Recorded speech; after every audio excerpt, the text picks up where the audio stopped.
researching the marketplace. Average age.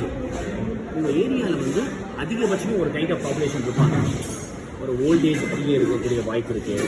அதே மாதிரி college பக்கத்தில் இருக்கும். ஸ்டூடெண்ட் ஹாஸ்டல்ஸ் வந்து உங்கள் கடைக்கு பக்கத்தில் இருக்கலாம், காலேஜ் பக்கத்தில் இருக்கலாம், கவர்மெண்ட் ஸ்கூல் பக்கத்தில் இருக்கலாம். அப்போ வந்து ஆவரேஜ் ஏஜ் வந்து உங்களுக்கு என்ன ஏஜ், இப்போ 20லேருந்து 20 வயசுக்குள்ள பசங்க அதிகம் இருக்காங்கன்னா நீங்கள் பர்கரு, சாண்ட்விச் இந்த மாதிரி மெனு வந்து உங்களுக்கு அதிகம் ஓடும். புரிஞ்சுன்னா? ஸோ ஆவரேஜ் ஏஜ் வந்து பார்த்துக்கணும். இப்போ வயசானவங்க இருக்காங்க அப்படின்னா அங்கே வந்து பர்கர் ஓடாது. இந்தியாவை பொறுத்த வரைக்கும் அமெரிக்காவில் வயசானவங்க பர்கர் சாப்பிடுவாங்க, இந்தியாவில் வயசானவங்க பர்கர் சாப்பிட மாட்டாங்க. அதே மாதிரி வேஃபிள்ஸ் பார்த்தீங்கன்னா, வேஃபிள்ஸ் போடுறீங்க அப்படின்னா யங்ஸ்டர் வேஃபிள்ஸ் சாப்பிடுவோம். நீங்கள் 35-40 வரைக்கும் ஓகே புரிஞ்சு சாப்பிட்றோம். 40 வயசுக்கு மேலே வந்து எதுக்கு நீங்கள் விஷயம் வேஃபிள் என்ன அப்படிங்கிறது வந்து அவங்களுக்கு டவுட்டாக இருக்குது. ஆமாம், என்னென்னு தெரியாத எடுத்து யாருமே ட்ரை பண்ண மாட்டாங்க. பெருசாக வேண்டாம்ப்பா, எனக்கு பிடிக்காதுப்பா, அதோட போயிடுறாங்க.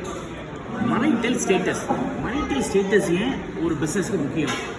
கல்யாணம் ஆகாத ஆள்லாம் உங்கள் கடைக்கு டெய்லி வந்து சாப்பிட்றது வாய்ப்பு இருக்குது. ஏன்னா வீட்டில் ஒய்ஃப் இல்லை, அம்மா அப்பாவோட இல்லை, ஹாஸ்டலில் இருக்கிற பசங்க என்ன பண்ணுவாங்க, டெய்லி வெளியே சாப்பிடுவாங்க. ஸோ எதுக்கு வந்து ஒருத்தர் கல்யாணம் இருக்கிற இடத்துல வந்து உங்களுக்கு வந்து டெய்லி வந்து சாப்பிடுவாங்க.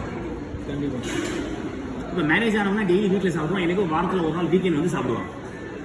ஸோ அது வந்து அவங்க க்ரௌடு வந்து எப்படி இருக்குங்கிறது அனலைஸ் பண்ணுறது. உங்கள் கடைக்கு ரொம்ப க்ளோஸாக ஒரு 300 மீட்டர்ஸ்க்குள்ள என்ன மாதிரி க்ரௌட் இருக்குது, பக்கத்தில் காலேஜ் இருந்தால் சூப்பர் இருக்குது. அப்போ உங்களுக்கு யங் க்ரௌட் நிறையா வரும். ஆவரேஜ் டிஸ்போசபிள் இன்கம் பொறுத்த வரைக்கும் என்னென்னா, ஐடி க்ரௌட் இடத்துல பில்லு வந்து சாதாரண ஒரு ஆள் 250 ரூபாய் சாப்பிட்டு போயிடும். ஆவரேஜ் டிஸ்போசபிள் இன்கம் வந்து ஒரு 70,000 இருக்குன்னா சாதாரண 300 ரூபா ஒரு கேஃபேல ஈஸியாக ஸ்பெண்ட் பண்ணிக்கலாம். ஒரு ஸ்டூடெண்ட் அப்பா அம்மா ஊர்லேருந்து மாதம் 3000 ரூபா அனுப்பணும். ஒரு நாளைக்கு அந்த பையன் பட்ஜெட் 100 ரூபா. அப்போ 100 ரூபான்னா அவன் என்ன பண்ணுவான், ஒரு 50 ரூபாய்க்கு சாப்பிடுவான். ஸோ ஏன் இதெல்லாம் முக்கியம் புரியுதா?